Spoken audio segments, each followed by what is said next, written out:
Hello everybody, my name is Mihaela JUCAN and today I will present to you the paper entitled Gender Trends in Tourism Destinations.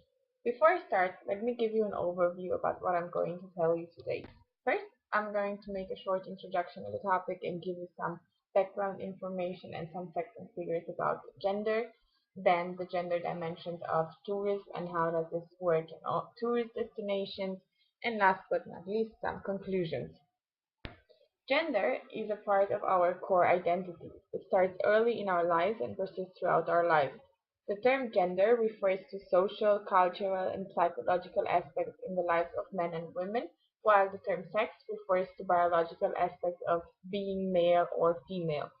The attributes of gender differ between cultures depending on the values, beliefs, behavioral expectations, and over time. Gender discrimination is a well-documented fact. As the former US President Bill Clinton said while addressing the annual meeting of the Clinton Global Initiative, women perform 66% of the world's work and produce 50% of the food, yet earn only 10% of the income and own 1% of the property. Whether the issue is improving education in the developing world, or fighting global climate change, or addressing nearly any other challenge we face, empowering women is a critical part of the equation. Empowering women and educating girls and leveraging their talents and leadership fully in the global economy, politics, and society are fundamental elements of succeeding and prospering in this competitive world. Women's empowerment refers to the ability of women to transform economic and social development when empowered to fully participate in the decisions that affect their lives through leadership training, coaching, consulting, and the provision of enabling tools for women to lead within their communities, regions, and countries. A woman is economically empowered when she has both the ability to succeed and advance economically and the power to make and act on economic decisions. According to Governance Metric International Catalyst European Commission, 13.46% of all managers of the European Union are women. The countries with the highest rate of women in management positions are Norway, Latvia, and Finland, whereas the countries with the lowest rate of women in management positions are Portugal, Malta, Italy, and Hungary. The World Economic Forum has introduced in 2006 the Global Gender Gap Index, which is a framework for evaluating the gender-based disparities, tracking their progresses, and examines also the gap between men and women in four fundamental categories, which are economic participation and opportunity, educational attainment, health and survival, and political empowerment. The gender pay gap, or the average difference between women and men's hourly earnings across the European Union, according to the latest figures released by the European Commission, is still 16.2%. This means that the extra number of days that women would need to work to match the amount earned by men is currently 59 days, and this is in the European Union and not in Africa. We come now to our second part of discussions, which is the gender dimensions of tourism. As you may know, tourists can make a tremendous contribution to people's lives and to our planet. According to World Travel and Tourist Council, in 2011, tourism industry contributed 9% of the global GDP with over 6 trillion US dollars, and this number is expected to grow over the next 10 years by an average of 4% annually, taking it to 10% of global GDP or 10 trillion US dollars. The total contribution of travel and tourism to GDP is 3 times higher than its direct contribution. Tourism is a tool for economic, social, and political empowerment of women.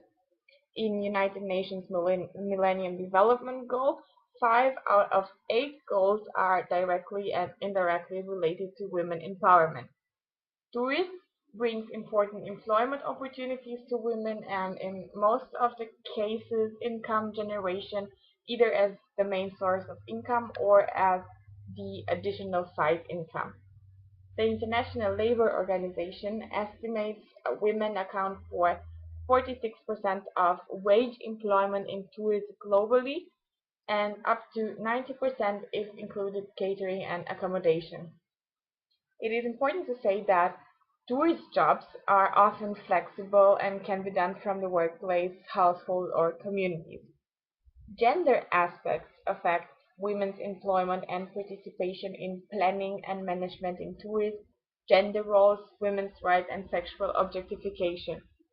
Exploitation through tourism can take many different forms, from poor wages, dangerous working conditions, to sexual discrimination, sexual harassment, prostitution, slavery, and even human trafficking. The global report on women in tourism, launched by UNWTO at ITB Berlin 2011, claims that women were often concentrated in low status, low paid, and precarious jobs in the tourism industry. Gender stereotyping and discrimination means that women mainly tend to perform jobs such as cooking, cleaning, and hospitality. Much tourism employment is seasonal and fluctuates according to the volatile nature of the industry. In some destinations, links have been found between tourism and the sex industry, which could make women more vulnerable to sex exploitation. The report also showed that women are poorly represented at professional levels and earn 10 to 15% less than their male counterparts, and a large amount of unpaid job is being carried out by women in different family tourism businesses. See how it looks like at the destination. So, women worldwide have high involvement in tourism, whether it is through being visitors, hosts, or employees in the tourist destination sector. Regarding the visitor quality, we can say that gender differences are very important for tourist destinations. Nowadays, living alone represents a big and sometimes permanent part of adulthood for many women over 30 years, and this fact leads to changes in holiday consumption. Family patterns are also changing. Family forms are more varied, and there are more single parent families, step families, and families in which the mother works outside the home. There is therefore a need for understanding the holiday experiences of midlife single women. At the same time, women are travel influencers because they are more involved in household spending decisions. Today, price, fashion, and convenience are key purchasing drivers for female consumers, and this very much applies to the hospitality industry too. Women are gaining importance in consumption. They make globally 80% of the purchase decisions, in which, of course, many everyday goods are included. In the US, 92% of women make the travel decisions.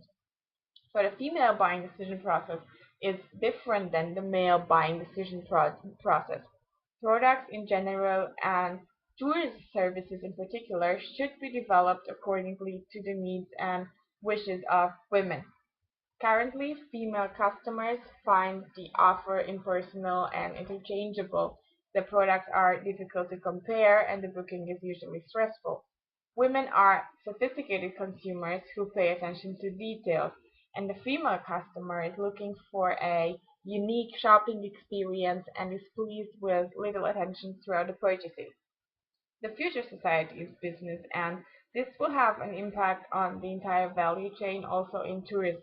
Or, to put it in the words of John Naisbitt, whether you are female or male, the ways that women are changing the world will influence your education, career, marriage, recreation, next business venture, investment, election, or advertising campaign. A big problem for destinations is sex tourism. According to the International Labour Organization, almost a million people are trafficked every year for purposes of sexual exploitation, earning 7 to 12 billion dollars per year for the initial sale. The International Labour Organization presents the fact that out of this huge number, 98% are women and girls. The situation in sex tourism is not much different. BBC is stating that each year 250,000 people are traveling abroad to have sex with minors. As employees, women are well represented in tourist destinations, but they are more likely to be found at the clerical level and is less likely to reach professional level tourism employment. Generally, their average income is lower than men's. To conclude, studies presented in the paper showed that there is a strong correlation between those countries that are most successful at closing the gender gap and those that are the most economically competitive. Empowering and educating girls and women and leveraging their talent and leadership fully in the global economy, politics, and society are fundamental elements of succeeding and prospering in this competitive world. Statistics presented in the paper showed that it still exists gender stereotyping and discrimination, sexual objectification. Women are poorly represented at professional levels and earn 10 to 15% less than their male counterparts, and a large amount of unpaid work is being carried out by women in family tourist businesses. It is obviously, as we presented, that empowering women through tourism supports the improvement of the quality and conditions of women's employment, as well as the creation of increased economic opportunities in order to give women a chance to earn a living with equity and dignity. As the trends examined in the paper showed, we are assisting to a female shift, especially in the OECD countries. Women are travel influencers because they are more involved in household spending decisions. At the same time, they are gaining importance in consumption by making globally 80% of the purchase decisions. Women have a higher level of concern for the environment and sustainable development. They are more likely to recycle, buy organic food and eco-label products, and place a higher value on energy-efficient transport. They make more ethical consumer choices, and this can help to the achievement of a sustainable and responsible tourist development. The female shift trend supposes a re-evaluation of the destination management in order to shape a tourism industry more welcoming for women. We can conclude, as Kant stated, that to develop the gender dimension is not just a question of equality, it is the entry card to succeed and prosper in an ever more competitive world. Thank you very much for your attention.